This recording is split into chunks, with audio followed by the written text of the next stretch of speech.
চুয়াডাঙ্গার দামুড়হুদা উপজেলার নাকুদা ইউনিয়নের দুলালনগরে স্ত্রী তালাক দেওয়াকে কেন্দ্র করে এক বড় ধরনের মারামারির ঘটনা ঘটেছে। এই মারামারির সূত্র ধরে ৩টি বাড়ি ও বাড়ির আসবাবপত্র এবং সেই সাথে একটি পাখি ভ্যানও ভাঙচুর করা হয়েছে বলে অভিযোগ পাওয়া গেছে। আমরা 5টা বোন, আমাদের ভাই নেই, আমাদের মাথার উপর কেউ নেই। আমার বাপ আমাদের নিয়ে এই গাড়িটা নিয়ে আমাদের ইনকাম করে খাওয়ায়। আর এই গাড়িটা ভেঙে খানচুর করেছে, আমাদের ঘর বাড়ি ভেঙে দিয়েছে। আমার আব্বা পালাতক, আমার আব্বা বাড়ি ফিরতে পারছে না। আমার ভাই পালাতক, ছোট ভাই, ভাইকে নিয়ে আমরা পালিয়ে গেছি মাঠের মধ্যে। মাঠের মধ্যে থেকে শুনছে আমাদের ঘর বাড়ি ভাঙছে। আমার ঘর ভেঙে দিয়েছে, আমার নিজের ঘর ভেঙেছে, আমার ছেলের ভেঙেছে, আমার ভাইয়ের ভেঙেছে, আমার গাড়ি ভেঙেছে, আমার ভাইয়ের গাড়ি ভেঙেছে। এই ঘটনায় বেশ কয়েকজন আহতও হয়েছেন। একজন সদর হাসপাতালে ভর্তি আছে, যার মাথায় 8টি সেলাই গেছে। বাড়িতে আক্রমণ হওয়ার কারণ কি?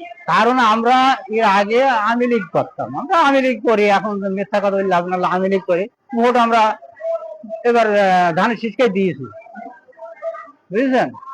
আমার ওই তাহলে কি দলীয় কোন্দল নিয়ে দলীয় কোন দলীয় আমরা জানতে পারলাম যে ওখানে একটা বউকে দ্বিতীয় বিয়ে করাকে কেন্দ্র করে এটা ঝামেলা। এটা কার বিষয়? এটা ওটা হচ্ছে আমার ছেলের বিষয়।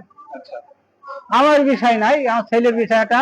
ও বোন এটা ঝামেলা, সেটা হচ্ছে পারিবারিক ব্যাপার। আমার ভাসুরের বিটার বউ বতা লাগতেছে। আমার ভাসুরের ছেলে 2 বছর হয়ে গেল, সেই বউ ঘর আছে, সেই বউ নিয়ে ওদের অশান্তি, বুঝেছেন। সেই অশান্তি আমাকে জড়িয়ে দিয়ে আমার ঘর বাড়ি ভেঙে দিয়ে আর আমার ঘর বাড়ি ভেঙেছে আমার এই বাপকে মারাতে, নিচে কথা বলাতে, এই জন্য আমার ঘর বাড়িগুলো সব ভেঙে দিয়েছে ওরা। ঘটনাস্থলে একটি পাখি ভ্যান ভাঙার চিত্রও পাওয়া যায়।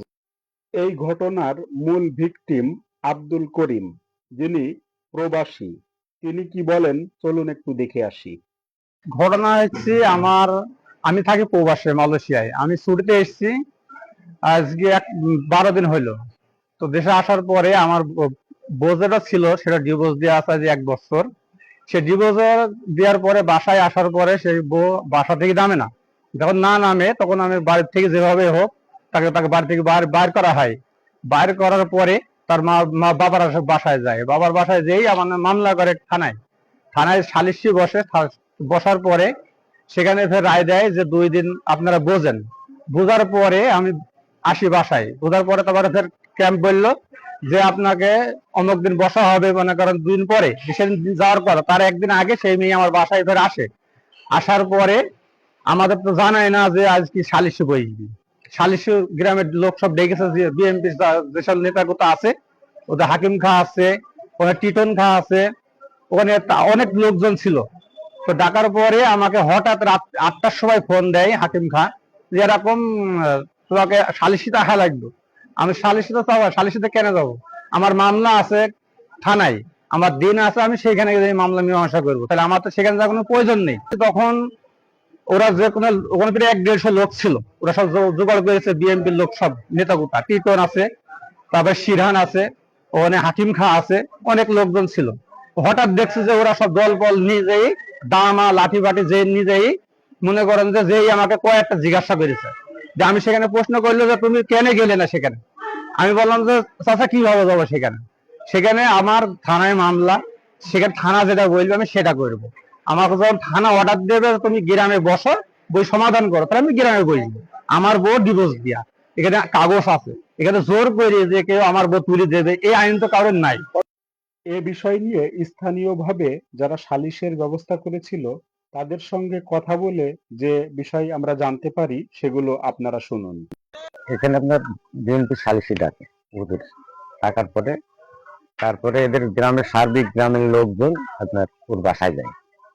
এখন ওই কথা যখনই আপনার বলার পরেই ওরা যে ওইভাবে রেডি হয়েছিল যে মারধর হবে, এটা আমরা কেউই ভাবতে পারিনি। যতটুকু জানি আপনার ওই যে ওখানে আমাদের এখানে সব নেতা গোতারা গেছিল, যাওয়ার পর ওরা সমাজ মানেনি। ওই সময় একটু ধাক্কাধাক্কি হওয়ার কারণে ওরা দা বের করে কোপ মারতে যায়, অনেক লোকজন থেকে নেই। তো নিজেদের দায়ে ওদের একটা জনের কোপ লেগেছে। এই বউটা আপনার ও বলে কোর্ট থেকে বাদ দিই, এই তালাকের কাগজ কোনো জায়গায় মেলে না। গ্রামে বিচার চাই, সমাজ বসে গতকাল সন্ধ্যাবেলায়। সমাজ বসার পরে উনি আইলো না, মনুল মাতব্বর এইসব পর্যন্ত অপেক্ষা করে উনার লিগে। করার পরে যখন আইলো না, মনুল গ্রামের সমাজ পদক্ষেপ নিল যে ওনার বাড়িতে দিয়ে আসি ওই মহিলাটাকে, তার বউ তার ঘরে দিয়ে আসি। ঘরে দিয়ে আসার সময় ওরা যে দাঁতালি রেডি হয়েছিল, মনুলরা তো জানে না। ওখানে 3-4 কথার মাধ্যমে মারধর শুরু করে দিয়েছে। ওরা মারধর করে কোপ মোপ মেরে যে যার মতো চলে গেছে।